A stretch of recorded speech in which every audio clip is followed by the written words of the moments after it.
आळेफाट्यात भरदिवसा धाडसी चोरीची खळबळजनक घटना समोर आली आहे।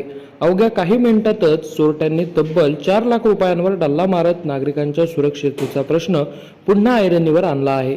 आज मंगळवारी सकाळी 11 वाजण्याच्या सुमारास ही घटना घडली।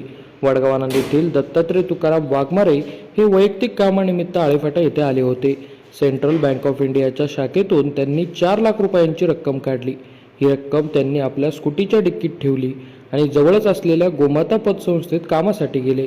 मात्र या क्षणाची संधी साधत अज्ञात चोरट्यांनी दुचाकीची डिक्की फोडली आणि आत ठेवलेली संपूर्ण रोकड लंपास केली। काही वेळानंतर बाहेर आलेल्या वाघमारे यांना डिक्की तुटलेली दिसताच धक्का बसला। घटनेची माहिती मिळताच आळेफाटा पोलिसांनी तातडीने घटनास्थळी धाव घेतली। विशेष म्हणजे ही संपूर्ण चोरीची घटना सीसीटीव्ही कॅमेऱ्यात कैद झाली आहे। या फुटेजच्या आधारे पोलिसांनी चोरट्यांचा शोध सुरू केला आहे। भरदिवसा घडलेल्या ह्या घटनेमुळे परिसरात भीतीचे वातावरण पसरले आहे।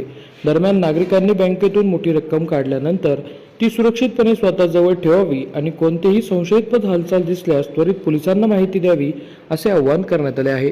Bureau report AB news network Alephata.